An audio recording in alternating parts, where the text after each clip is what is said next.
Now, what you did talk earlier about being recognised a lot for Hackers. It's gained this interesting following over the years. When you read the script initially, were you drawn in by the subject matter, or was there something else about the project? I was drawn in. I liked playing a villain, and at the time I hadn't played villains. Now I'm playing villains all the time, but back then I hadn't really done that. So I was really enjoying being a bad guy. And computers, I'm still pretty computer illiterate, and they scare me. And I played a hacker, one of the great hackers, but that was total acting because I'm really not very good on a computer. Well, you convinced a lot of people, evidently. They still talk about that performance. Thank you. Now, on Super Mario Brothers, you played opposite Dennis Hopper, who of course is not with us anymore. An interesting film to play opposite Dennis Hopper, wouldn't you say? A big budget.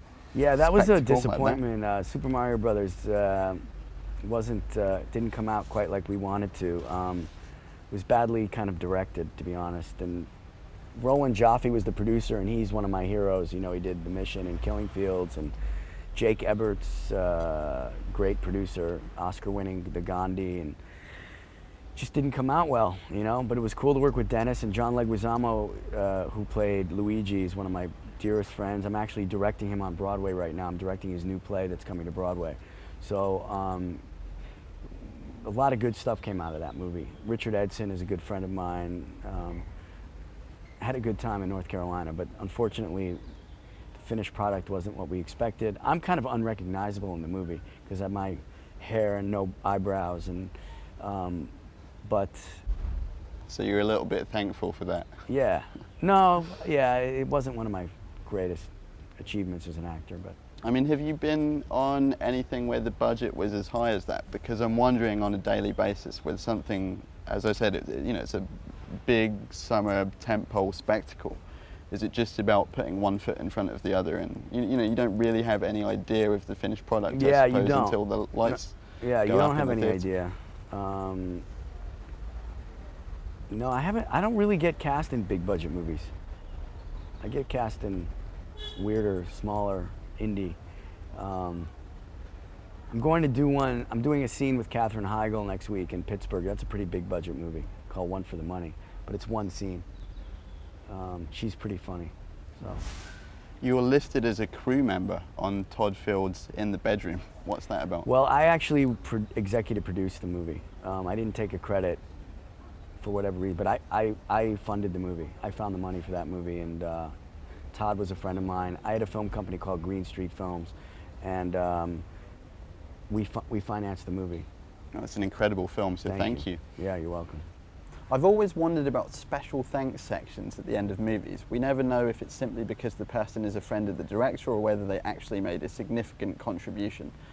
Why are you in the special thanks of Griffin Dunn's movie Fierce People? Oh yeah, because Griffin Dunn is one of my best friends. It's like The Cove. You're going to see Griffin special thanks, The Cove, because we have a community of filmmakers that we hang around with, and we do many screenings, and we invite our friends, and they give comments, and they help you with scenes. Like with The Cove, Griffin was very helpful. Matt Dillon was very helpful. My friends who came to early screenings, so you give them a thanks at the end for, Well, there are many different kinds of producing that you can do on a film. Producer, executive producer, you've executive produced many projects. Is that usually purely a fiscal thing? What's the difference between that and a more active role? Yeah, it's a weird thing. Yeah, usually it's a fiscal thing. With In the Bedroom, I regret I didn't take that credit because I actually did executive produce it because I did find the money for it. Sometimes I'll be more active and get an exec producer credit because there's too many producers, so you'll take exec. It's all different. It's all strange, Well, getting to The Cove, you've been on record as saying that a big part of what you did as a producer was whipping the film into shape for its cinema release. So what did that entail exactly? Well, The Cove was documentary producing is a different animal also. You kind of can, well, The Cove was basically, there were 400 hours of footage. There was many different storylines. The movie could have gone many different ways, and I came in with Mark Monroe, a writer, and Jeff Richmond, an editor, and the three of us with Louis, we kind of made it a movie. It wasn't a movie, it was a series of interesting footage. So we kind of helped shape it, you know, and the whole, putting Louis and the whole team in it was our idea, and I directed all the interviews, and, you know, and then Rick O'Berry making the movie about only him was our, you know, none of that was part of the Cove till we came on and put that all together. Now, how did you get involved? I heard it was through your passion for diving, not necessarily your friends in the film community. Well, it was a combination of my passion for diving, and the financier, Jim Clark, is who I dive with, and Louis, the director. They're my dive buddies, so they asked me to come get involved. How eye-opening was the experience of making the Cove as someone who cares so much about the environment? It was very eye-opening on a lot of levels. I have been always very aware of that we're slowly destroying the planet, and have been trying to do my part in preserving the planet. But the Cove taught me many, many, many, many more things. And animal rights was never my thing, but now I'm definitely more sensitive to animal rights. Obviously, anything that has to do with the oceans, I'm very passionate about. The development and the building of the hidden rock cameras was just one of the things about this film that looked really expensive. So where was the financial backing coming from? The Cove was fully financed by one person, Jim Clark, who was the founder of Netscape, among other things. So he fully backed the entire movie. He's an environmentalist and really cares about the oceans. So that's where all the money came from. The Cove is like another award-winning documentary, Man on Wire, in that it preaches its agenda by hooking you with a narrative. The film actually comes off as something of a thriller. Was this something you were conscious of in the editing room?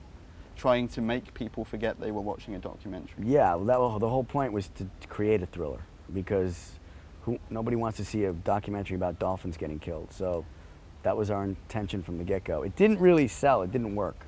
We couldn't sell it like that. We tried to sell it like a thriller, but no matter what we did, nobody bought it.